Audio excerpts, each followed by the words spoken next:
And I'm Lucy. Welcome to a special episode.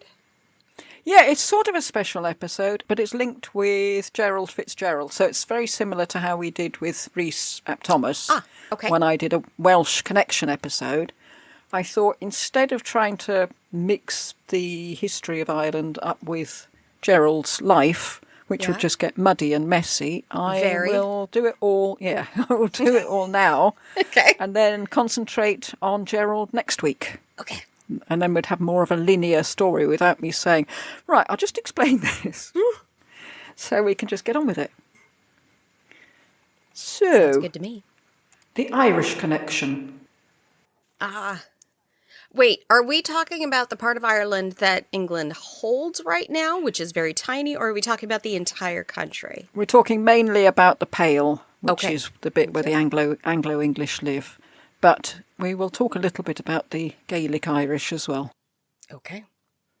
So first of all, why did the English feel that they had any right to Ireland in the first place, apart from the fact that the English always feel they have a right to everywhere? Everything. It's a bit of a Ludovico Sforza and the French king situation. In 1169, the deposed king of Leinster, one of the 4 provinces in Ireland, Dermot MacMurrough, sought help from the Anglo-Normans to get his kingdom back. So it's King Toad time again. A force was sent over with the backing of Henry II, which soon put Dermot back on his throne, as long as he swore loyalty to Henry II. Mm-hmm. But they didn't stop there. The following year, more Anglo-Normans turned up under the leadership of the Earl of Pembroke, Richard de Clare, otherwise known as Strongbow. And they seized Dublin and Waterford. Those are towns that had been founded by the Vikings. And Strongbow married Dermot's daughter, and then on Dermot's death he became King of Leinster. So already you've got the Anglo-Irish links, because they've fought for it and married into it. Then the following year, King Henry himself turned up with a large army. But you shouldn't see this as a venal grab for land and wealth. Heaven forfend. No, we're in a Christopher Columbus territory again. It was all done to put the Irish church on the right path, because they'd veered off it and were doing all sorts of strange things that the English church didn't approve of. So, so they had to go in and do some religious reforms. It wasn't greed. Wasn't greed taking over other people's territory. Definitely not. In 1175, the Treaty of Windsor made Henry officially overlord of all the Anglo-Normans had conquered. But that didn't last long. As Normans attacked Irish territory and Irish attacked Norman territory, Henry decided on a different tack, and he made his son, John, Lord of Ireland. Oh, that's where it starts. Yeah, it's beard-pulling time. Yeah, that did not go over well. No. Either he didn't care enough, Henry didn't care enough about Ireland to sort of vet his brother. Because his son, vet his son to decide if he was actually the right sort of material for this sort of thing. Right. Or he had no idea that John was going to go over to Ireland and start pulling people's beards. Oops. But yes, he'd made himself incredibly unpopular in Ireland, as he did wherever he went. Yes, he was not a nice person. Well, everybody else, there seems to be a sort of revisionist thing, doesn't there? Ethelred the Unready, they've said, actually, no, he wasn't that bad. No one has done that for John. Everybody says, no, he really was awful. Yeah. Under Edward I, the Anglo-Normans had been the dominant force, but the Gaelic chiefs had fought back and had taken back many of the districts. English rule was strongest within the Pale of Dublin, Louth, Meath and Kildare. Those are the 4 territories within the Pale. Ah, okay. And it was hard, if not impossible, for England to consider ruling the whole of the island since, well, for a start, there was no history of that in Ireland. Nobody ruled the whole of Ireland. No, never. And any central government was forced to delegate authority to chiefs of places outside the Pale. It was an expensive place to run, both in money and manpower. And that was, as I said, because they would keep fighting back. Stop fighting back! Stop defending yourselves! Yes. You're just not thinking about us, are you? That is such an entitled argument. Yes. Just stop it. Stay down. The retinues/armies on both sides were used in ways similar to what we saw in Wales. Feuds, extortion, revenge. Yeah, another place we wouldn't want to live. No. We haven't found a safe, happy place yet. No, I think the nearest we got was the Isle of Wight, but... Yeah. It's not surprising that most monarchs thought, Ireland? Ugh. Oh, we're going to get letters. I'm not talking about now. They'd throw a commission at it or send over someone like Poynings or Richard Edgecombe, and then the monarch would find something easier to do, like fight the French, and it would sort of get put on the back burner again. It makes sense to have Ireland, though, because look at how many things started, or they landed in Ireland as sort of a staging point before they attacked England. I mean, certainly we know they did with Simnel Perkin. and Perkin. Yeah. But at the moment, they're, not so much. And what are they getting out of Ireland that makes it worth it to do all this work? That's something else I don't get. Nothing. It's costing. That's a theme that goes all the way through it. But they can't let it go because the monarch who let it go, I mean, they've... Right, Calais. Yes. We're what, 3 seasons away from that if we get there. Yeah. So Mary Tudor, Henry Tudor's daughter, loses Calais. Yeah, Henry VI lost Normandy. Normandy. Yep. And, God, he never heard the end of it, did he? So nobody wants to be the one to lose it, even though it's an albatross. We still know that he lost it. Yeah, if you say, well, what do you know about Henry VI? They'd say, oh, well, he's the mad one that lost Normandy, isn't he? So Yep. you don't need to know anything else. Nope. The problem with trying to run Ireland is that you've got so many disparately ruled regions. I mean, who do you talk to? You'd have to talk to everybody. Yeah. And they won't agree because they bicker amongst themselves the whole time. Yeah. Yeah, there would. You shouldn't see Ireland as a unique problem because your average medieval monarch had many border problems. Got Wales, got Scotland, got the North, Kent, Cornwall, France. Ireland is just one more thing on the king's to-do list. Yeah.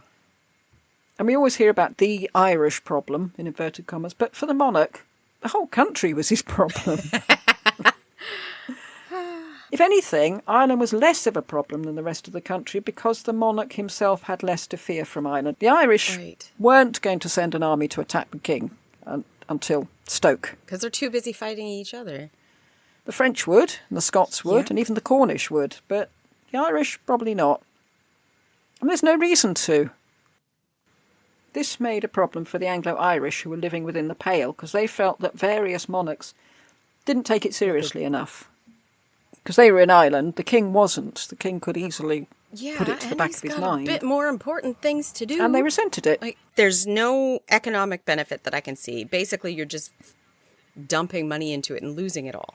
Whereas if you do get Normandy back or you keep the lands you have in France, that's trade. That's going to bring in income. So I don't see why they would focus on Ireland. And it provides a buffer between the English and the French. Yes. Yeah, quite a lot of monarchs thought, no, I can sort this out. I can do Ireland. We just send in a certain number of troops. And invariably, it wouldn't work. Nope. In 1315, Edward Bruce, brother of Robert swept into Ireland with an army. I don't know why he wasn't Edward the Bruce, but... That's what I was just about to ask. Yes, he never is. He's Edward Bruce and his brother Robert the Bruce. I think he did it to deflect the English army away from Scotland, but whatever the reason, he left a ravaged countryside and severely weakened English authority. And then there was a Black Death. And there wasn't enough manpower to protect the border regions. So many of the English in Ireland moved back to England where they felt safer. Yeah, I would do. We're going to die over here. Yeah, I mean, it seems odd to go. I mean, I don't know where you would go to feel safer from the Black Death, but I suppose you've got the Black Death and people trying to kill you. Yeah, at least you can get away from one of those threats. Mm-hmm. And the Gaelic chieftains moved back in to fill the vacuum. But when Edward I had Ireland, it was a cash cow. It actually went downhill from Edward I's time. He was Okay. getting £40,000 out of it between 1278 and 40,000 1306. pounds. How? Yeah. How? What did they have there that he was getting out of it? They exported hides, linen, butter, tallow and fur, and they imported wine and salt and corn to feed the garrisons. So at that point, he was actually making money out of them, which is nice for him, probably not great for them. The English attitude to Ireland reminded me of the Roman attitude to Britain, because Strabo, the geographer, had said that Britain wasn't worth it. Don't bother. Yeah. It's not worth attacking because you won't get anything out of it. It would cost so much to garrison that pointless. And it was only because Claudius needed to prove himself that Rome decided to give it a go. But the difference was that England already had people in Ireland. They were stuck with it, really. Yeah, trying to say, oh, well, it's not worth it, and pulling your troops out would be awkward, especially if you've given, that's the other thing I forgot. They gave land holdings to people from England as rewards. They wouldn't want to let it go. Just saying No. I'm not going to support it anymore would cause a lot of problems at court. Okay. It would, and people would lose face. The monarch would lose face over it. Rome had a choice, do we go in or not? Yes. But England was already there. 1361, it was decided to sort this thing out once and for all again. And men and money were poured into the problem. And they drew up new laws or codified existing ones, the Statutes of Kilkenny, to make sure that parts of Ireland that were English stayed that way. As for those beyond the Pale, they were generally treated as foreigners in their own country. Yeah. Or as serfs, which is even better. In fact, the lot of the Irish was even worse than the lot of the Welsh. There was to be no intermarrying or fostering children across the divide. Irish people living within the Pale were required to speak English, adopt English names, customs, dress, even games.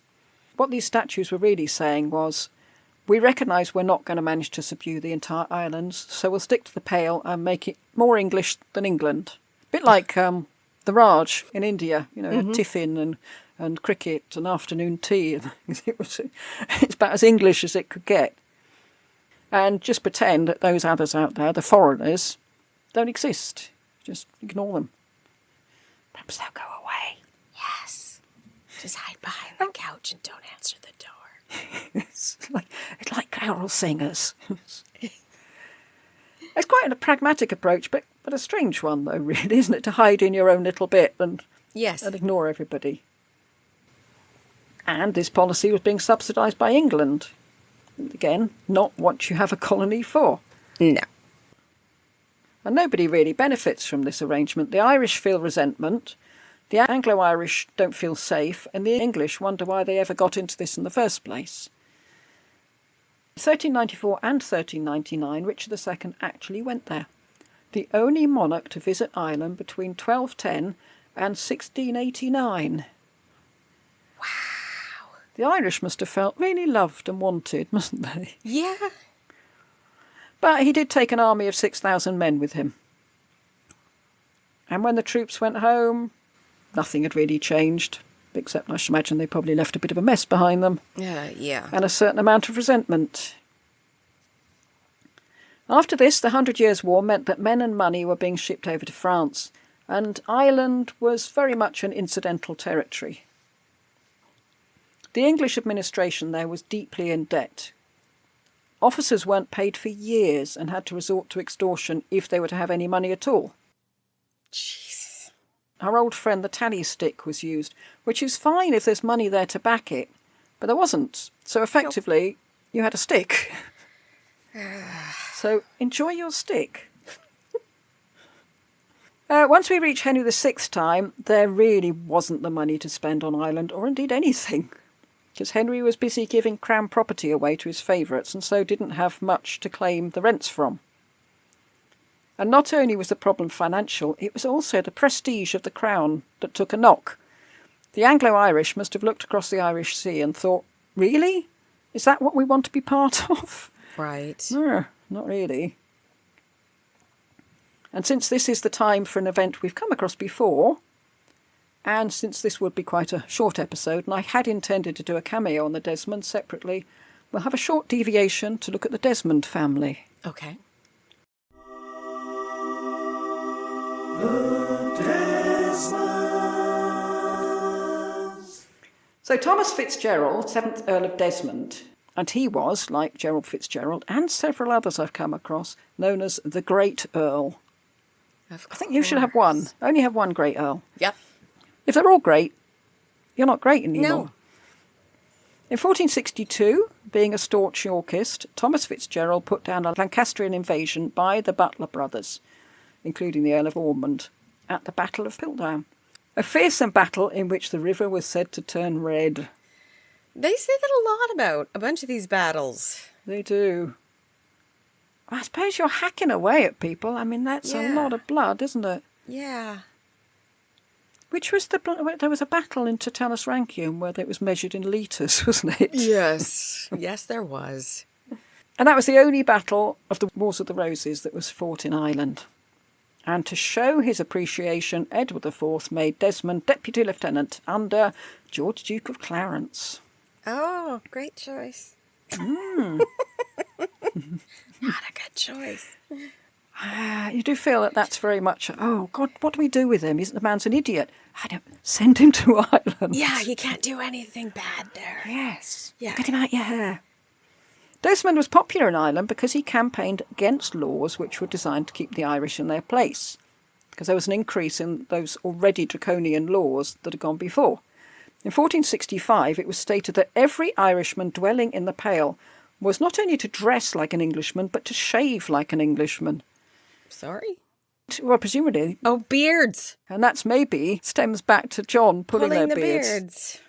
They had to take an English surname, such as the name of a town or of a trade, such as Smith, Carpenter, Thatcher, or bizarrely, a colour, or they'd forfeit their goods. A colour? Oh, is this where you get brown from? Brown and white and black grey. And white and green, grey. Never red or yellow. You don't find people called yellow or purple. Yeah. Maybe they were told, right, here's the colours you can do. Here's the list. Got to be a colour and here's These the are list. English approval colours, or England approved colours. Yeah, we don't like purple in England. Purple is royal colour, you're not allowed to use it. Possibly. Another statute provided that it was lawful to decapitate, in inverted commas, thieves found robbing, quote, or going or coming anywhere, unquote, unless they had an Englishman in their company. Oh, then they're fine. Yeah. Jeez. On bringing the head to the mayor of the nearest town, head money was paid. Oh, gosh. Now, how could you be sure, as a mayor, that this was the head of a robber? And it just seems like you're giving people carte blanche to just bring us some heads. Yeah. Doesn't matter who they are. I didn't think they thought that through at all. For speaking out against these laws, Desmond was accused of treason for aiding the Irish against the king's subjects. No, it's just logic. Well, before we get all dewy-eyed about him, he was also accused of extortion. But then often that is a good one to get your enemies on. I mean, Putin constantly claims that people are corrupt and shoves them in prison, and then everyone says, oh, well, if they're corrupt, that's, well done for stamping down on corruption. Mm-hmm. We don't know whether they were corrupt or not. Nope. Desmond, along with the Earl of Kildare, another Thomas Fitzgerald, and that's Gerald Fitzgerald's father, were attainted in a show trial. And then Desmond was beheaded on the orders of the Earl of Worcester, Mr. Tiptoft, along with his two sons, one of whom asked the executioner to avoid the boil on his neck. What? Why? Well, I suppose if he's got it and it's painful and he thinks, no, don't touch it. Oh. They were school-age kids, his children. Oh, God. Yeah, pretty grim. Very. So we're back to this story. Meanwhile, Kildare had escaped to London, where he was able to put his case to the king. Edward IV wanted to avoid a riot, so he reversed the attainder on both Kildare and Desmond. which was great for Kildare, but a little bit too late for Desmond. Yeah. And his boil. He had another son, but he was allowed to succeed him. But relations between the Crown and the new Earl of Desmond were understandably a little strained. Yeah. So why was Desmond really executed? He seems to have fallen out with the Bishop of Meath, who apparently was not a man to have as your enemy, even if he was a bishop. Meath may have whispered things to Tiptoft, which led to Desmond's downfall. Or we've heard that Desmond, at the insistence of King Edward, told him what people thought about his marriage to Elizabeth Woodville, where Edward kept saying, "No, but go on, tell us." And he was going, "No, I'd rather not, my liege." No, go on, tell us.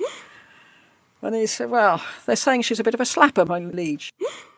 And Edward then blurted that out to Elizabeth when they were having a row, and then Elizabeth then whispered a little something to Tiptoft. Yeah.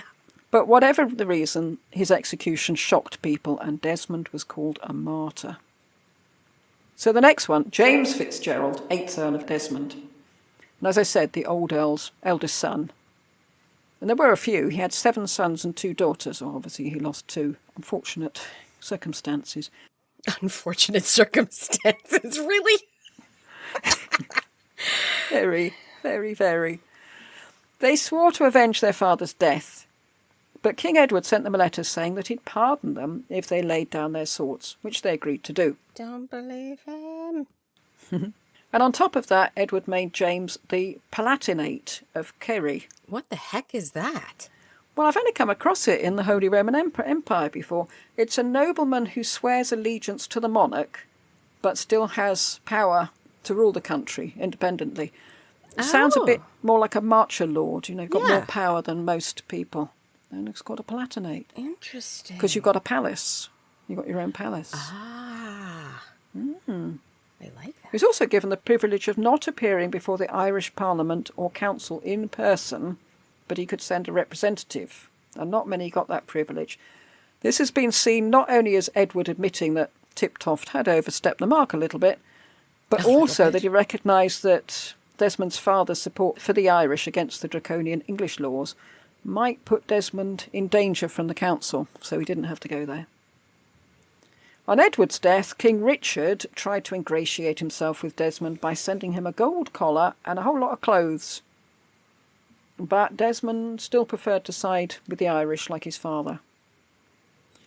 And then in 1487, when James was just 28, he was murdered by one of his servants, who'd been put up to it by his brother John. Wow, lovely family. Yes, I don't know why. Don't know what the problem was there. So the next one is Maurice Fitzgerald, 9th Earl of Desmond. That's very French. Maurice was James's brother. No, he wasn't French. When he became Earl of Desmond, he had the servant who killed James put to death. He was lame, and because he was usually carried in a litter, he was known as Vehiculus. Really? He was given a Latin nickname. I love that. Yeah. So it makes a nice change from Limpy or whatever. Usually they tend to be fairly basic, don't they, these nicknames? Definitely not woke, these people. No. Although he sided with Perkin in 1495 and even besieged Waterford with him, if you remember Perkin's episode, it was Desmond who did all the fighting. Yes. Perkin got off the ship a few miles outside Waterford and just waited to see what would happen. Henry VII forgave him. And I tried to work out why Henry forgave him, and all I could come up with was that Desmond said he was very, very sorry. Seems to do the trick, doesn't it? Yeah. He appears to have become virulently pro-English at that point and became the scourge of the Irish, and he died, quote, "to the sorrow of his friends and the exultation of his enemies," unquote. So that's the end of the slight deviation about the Desmonds. Saves us doing a cameo.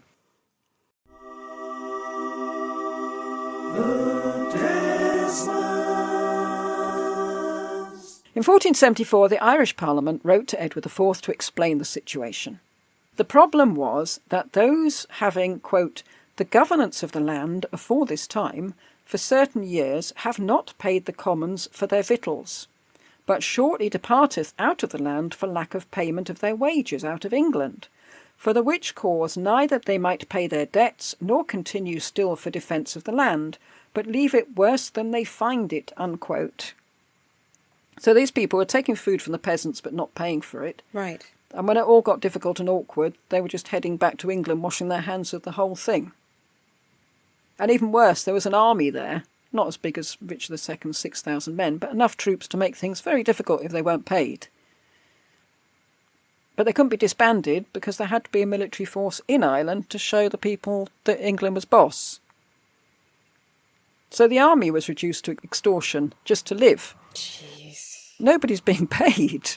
I'd like to eat, please. Yeah. Oh, it's hell for the natives. Tiptoft had managed to turn England's finances round when he was treasurer under Richard, Duke of York, when Henry VI was so ill. But when he went back to England after his stint in Ireland, he was in debt to the tune of £4,535. Oh, my God.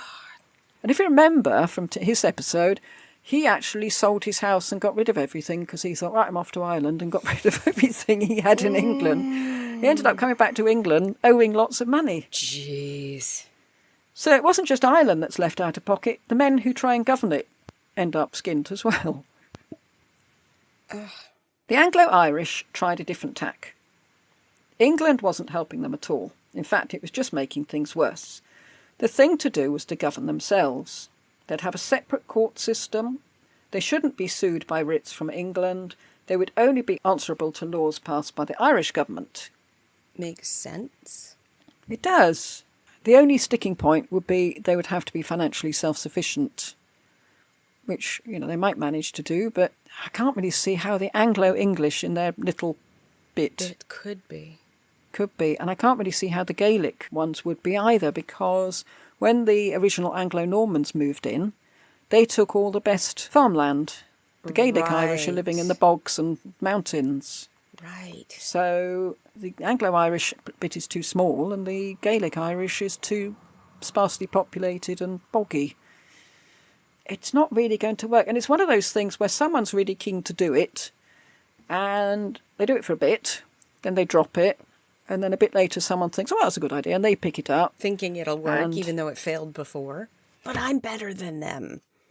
And then they drop it. So it never really gets done.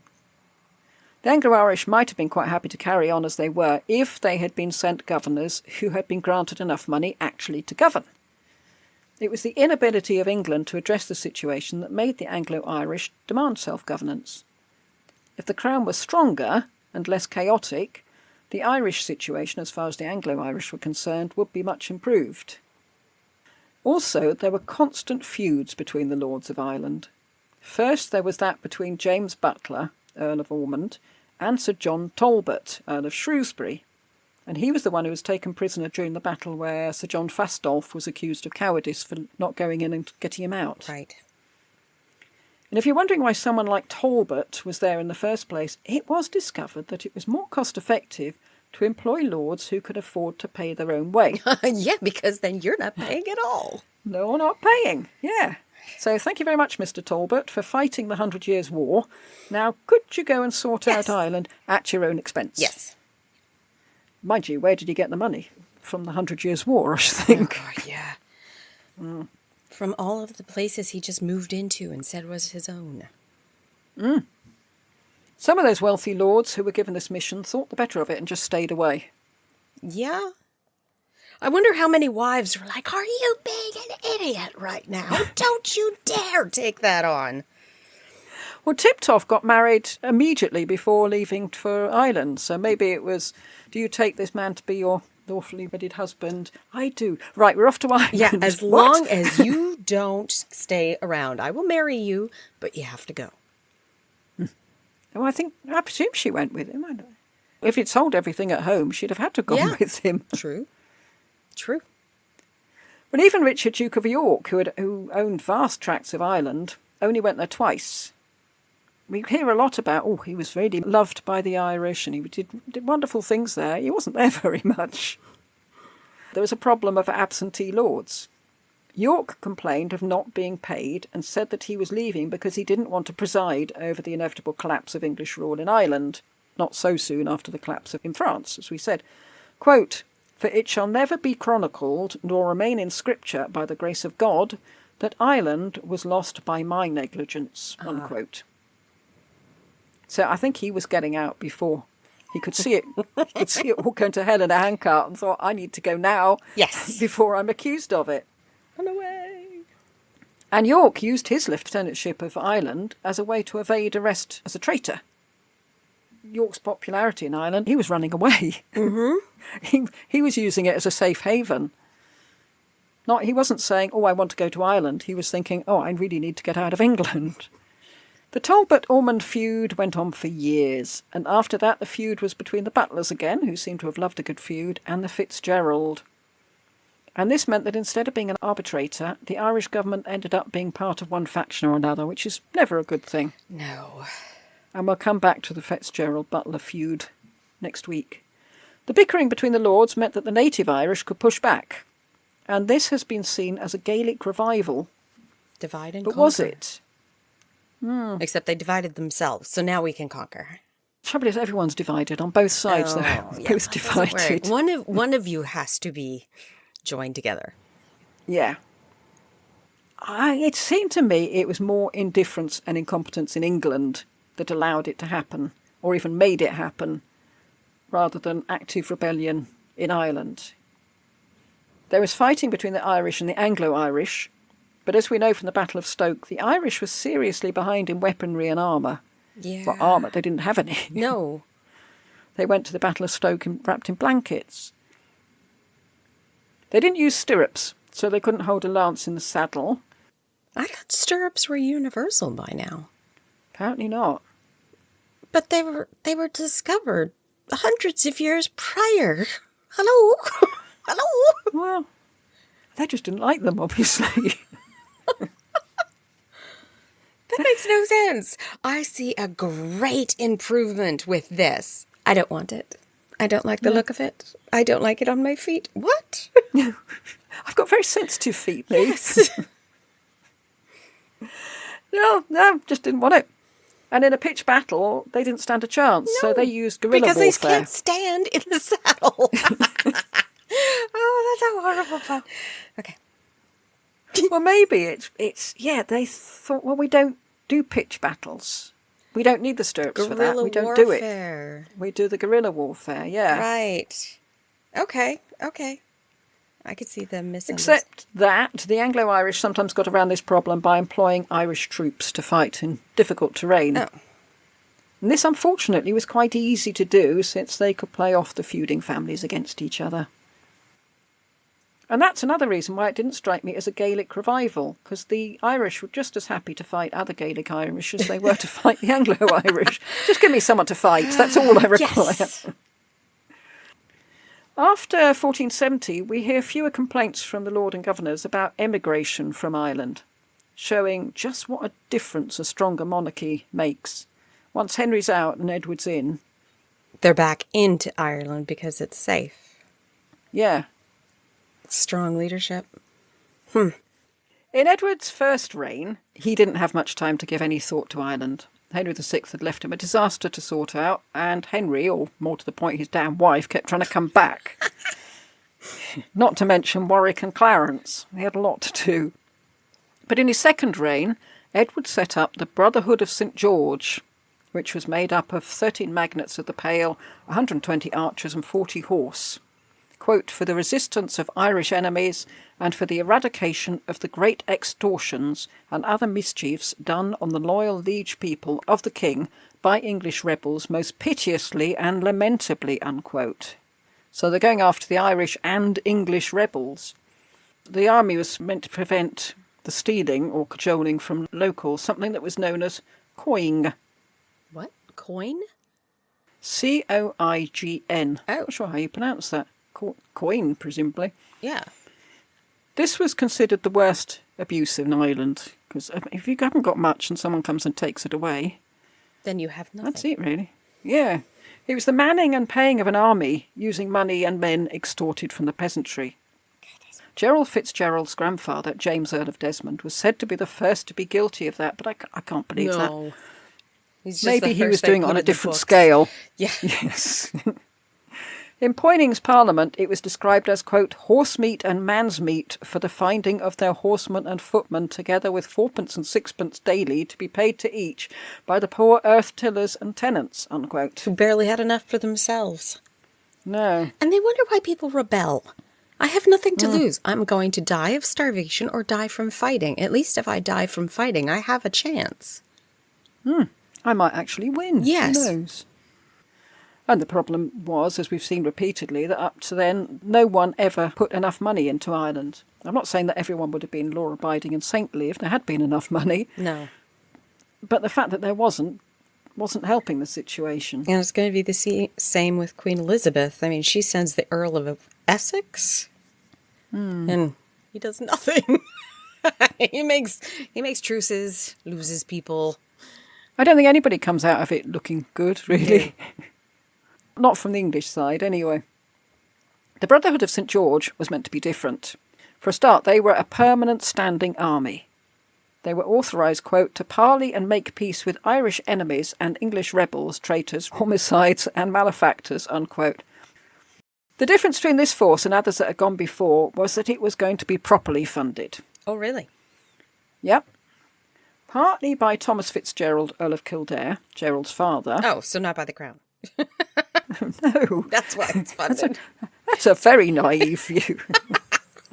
He paid for half the archers, which did make some people worry, possibly with reason, that it was really Fitzgerald's standing army. And partly it was going to be paid by a new tax. Oh dear. The new custom of poundage was extended to Ireland. And that's 12p in the pound of goods entering and leaving Ireland. So, as you say, the usual royal trick of getting someone else to pay for things. Yep. But although it all sounds as if it was going to be wonderful, it turned out that the amount poundage would bring in had been overestimated, and it didn't cover the cost of troops, and they indulged in the usual extortion of the locals. In 1476, the poundage tax was repealed, since it was bad for trade. So the plug was pulled on the finances of the Brotherhood of St. George. As usual, good intentions, badly funded. But this one had a name, a proper name, so this one was bound to be better. Had St. George in it and everything. All they need now is a relic to be held in front of them as they go. Yes. Edward's ultimate aim was the conquest of the whole of Ireland. Or that's what's always been said, until a document was found in the Public Record Office in London. Ooh. And this gave instructions to a group of men who were going from Ireland to England to see the king. And incidentally, going to see the king is never a good sign. It means that things have gone wrong. People don't go to see the king because they want to pop round and have dinner or anything. They were to tell the king that if he provided a certain number of troops, he could take over the whole of Ireland. But it seems that they were only suggesting this because every time they asked for troops to protect the Pale, they were sent just a few troops or none at all. They thought if they asked for enough troops to conquer Ireland as a whole, they might get sent enough troops to protect the Pale. Ask for lots, and then we might get what we want, which is much less. But if Edward was thinking of taking Ireland, you could see his point, because the main problem was the antagonism between the Irish and the Anglo-Irish. Understandable antagonism. Make the whole island Anglo-Irish and the problem goes away. Oh yeah, replace the population. And also, without the violence or threat of violence, Ireland would be a going concern that would pour money into England rather than the other way round. However, all that had to wait. Edward had tricky negotiations to carry out with Burgundy and Scotland prior to his invasion of France. And as usual, Ireland was pushed down the schedule as other problems appeared. And honestly, he had considered doing this when he was young and new to the job. Now he was older and fatter and drunker, he was hardly going to be bothered with that anymore. What were the Gaelic Irish people like at this time? Fed up? Fed up, yes. Well, according to Polydore Virgil, they came in two varieties. Oh, of course. Quote, one is gentle and cultured, unquote. And they're obviously the ones within the Anglo-Irish community, yeah. The rest of them were, quote, savage, rude and uncouth, the wild men of the woods, unquote. So there you go. That's the Irish for you, succinctly categorised. And when has Polydore Virgil been in Ireland? I don't remember ever seeing him in Ireland. No, he didn't. But people have told him. Oh, yeah. Yeah. He has no reason to distrust what people tell him. Oh, yeah. The Gaelic lords were entitled to tribute from people in their territory, mainly beef, oats and butter, sometimes work. They would also have to pay for the lord's travel expenses, pay his servants, and they would have to provide accommodation for his troops. Jeez. And they were responsible for the repair of buildings. I wasn't entirely sure what the people got out of this arrangement. Nothing, from what I hear. Protection from themselves. Yeah, Like protection by that army that they're paying for. Yes, that's what I meant. Their housing and feeding. Isn't that one of the reasons why America rebelled against the English, was because they were forced to house soldiers? Probably. I think that was one of them. They were forced to pay stamp tax, weren't they? Yeah. But that's one of the things they put in their constitution, was that they would not have to house soldiers. Yeah, you can see the point. Mm-hmm. I'm pretty sure they discussed that on Totalis Rankium, the President's one. Well, the Lord could take over the lands of those who couldn't afford to pay, which meant an increase in landless labourers. And this wasn't helped by frequent cattle raids. Add to that the various marriage contracts that the Lord would use to increase his land holdings, and you can see that a single Lord could increase his power and territory very quickly. And I don't know if Ireland was the same as Wales or Norfolk. I don't know if the Lord could just hammer on the door and shout, clear out, this is my house now. But it seems he could do everything short of it. Yeah. Even if he couldn't do it. Well, they do it in England. Yeah. In 1515, there were about 60 of these landed lords, which when you think these are the big lords who've subsumed the smaller ones, there must originally have been hundreds of little states. We shouldn't look on these clans as being primitive in any way. I mean, don't listen to Polydore Virgil. No, please don't. The chiefs had historians, poets, physicians and musicians. And there was an itinerant class of scholars who went from school to school and state to state, learning and teaching. And they were exempt from taxes and military service. But I mention all this about Gaelic life because, as we saw in Columbus's episodes, when you see one race of people being hard done by another, it's easy to see the victims as having lived in paradise before the arrival of the aggressors. Yeah, what's that? Not the case. Is it noble savagery? Is that what it's called? Yeah. If you were a small landowner in a year of bad harvest who just had your cattle stolen and were required to pay for your landlord's travel expenses and house soldiers, the future was pretty bleak. Yeah, I wonder if I'm going to be happy. I'd be happy with those demands. No. And yet, during the fiasco that was Henry VI's rule, there was quite a hemorrhage of people from Anglo-English lands to Gaelic ones. Really? Almost as if they didn't want to be associated with Henry VI. In 1478, Ireland was without a governor. The man in charge doing the day-to-day ruling was Lord Deputy Sherwood, but he was deprived of his post because his immediate boss met with an untimely end. Oh, did he do the untimely end? No, the untimely end involved a vat of Malmsey. Right! It's George. It's George. The man the Irish Council elected was Earl of Kildare, Fitzgerald. But he died just 3 weeks later. It must be very annoying. You've just been elected and you're so excited you keel over. His son, Gerald Fitzgerald, just 22 years old, took over. King Edward wasn't keen on allowing such a young and inexperienced man to be deputy. But as we shall see next week, Edward and the monarchs after him repeatedly had to accommodate this man, often against their will. Yeah, he was quite good. He just kept coming back. Yeah. But more of that next week, now that we've covered all the nitty-gritty of Irish history. Nice. We don't have to cram it into Gerald Fitzgerald's episode. I can't see why the Irish would ever like the English. Like, that's hundreds of years of being put down. Bitter resentments. Yeah. How do you let that go?